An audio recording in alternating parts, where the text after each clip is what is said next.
Hi, I'm Frank Spear. I want to welcome you to this blog.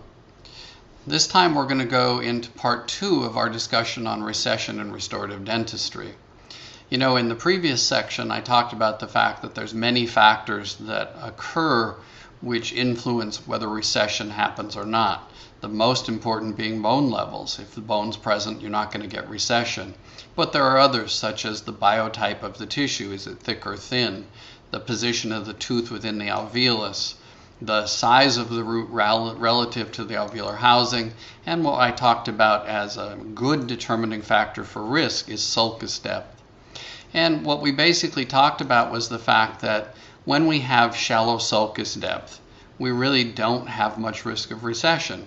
But when we have significant sulcus depth, 2, 3, 4, 5 millimeters, there's definitely the risk of recession when we perform our restorative procedures.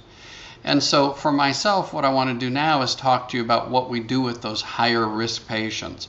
When we have low risk patients, ideally what you do is if you need to go subgingival for some reason to hide a margin, for example, on a discolored tooth, you typically would go 0.5 millimeter, 0.7 millimeter, because you know recession's not likely and you don't want to be so deep as to be in the biologic width. So a very simple rule that I've followed for years is when we have shallow sulcuses less than 1.5 millimeters, I don't worry about recession. I worry about going too deep if I go subgingival, so I'll limit my subgingival margin placement to 5 or 7/10 below tissue. But when I have patients that have 3, 4, 5 millimeter sulcuses, I really look at two options.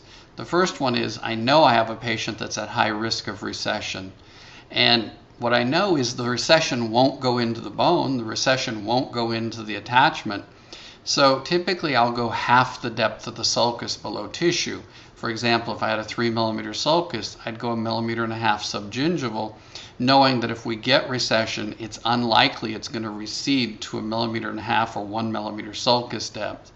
But more likely, if I have a deep sulcus, what I really look at as an option is doing a gingivectomy to leave a 1 to 1.5 millimeter sulcus. Now, of course, this has to work aesthetically. You can't do one central incisor and do a gingivectomy on it and not do the other one so the tissue matches. But if we're doing all the anterior teeth and they all have 3 millimeter deep sulcuses, if I can afford to lengthen them 1.5 millimeters, I would do a gingivectomy on the facial of all of them. Now, the bottom line is what we're trying to avoid is this. This is a patient who came to my office treated by another dentist, and 6 months earlier, those margins were covered by gingiva. And the patient was quite upset. She actually went to the peer review board of our local dental society, who basically said, you know what, the dentist didn't do anything wrong and there's no way to predict this. But let's evaluate it anyway to see if we could have guessed what would happen to her. She and the dentist both agree the gingiva used to cover the crown margin. So if we assume in 6 months she hasn't lost any bone and she hasn't had any apical migration of her attachment, because she has a fairly thick periodontium actually, we can probe the sulcus currently, mark where the gingiva would have to be to cover that margin, and realize 6 months ago she probably had a sulcus about 3.5 millimeters deep. And that, in fact, is the patient who is at risk of losing some tissue. Now, what would I have done? I would have immediately looked at these restorations or these teeth and thought to myself, can I do a gingivectomy to leave a 1 millimeter sulcus?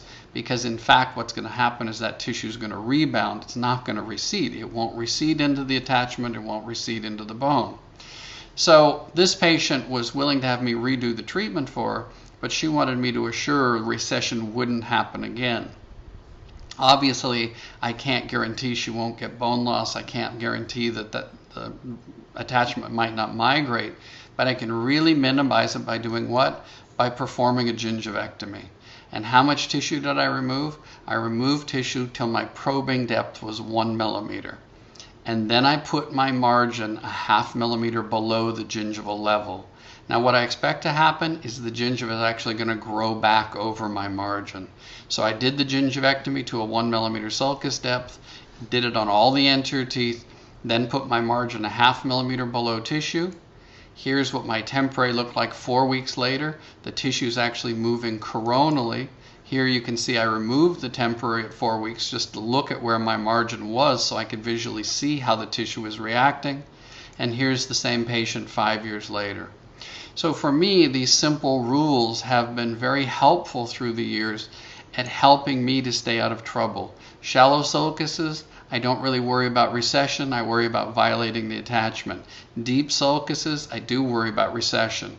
Bottom line, if you can stay supragingival or equigingival with all your restorations, it really minimizes the risk of any of this. But there's times we do need to go subgingival, and it's important to understand how the biology and how sulcus depth and tissue thickness affects all of that. By the way, the patient I showed you in this series, interesting patient in that you'd have to agree her tissue didn't recede until she had those crowns done throughout her life. And the fascinating part was she was 78 years old when she had those crowns done. That tissue had kept that deep sulcus all of her life until the restorations were done with retraction and final impressions and cementation, etc. So I've enjoyed sharing all of this with you, and I look forward to seeing you in another segment.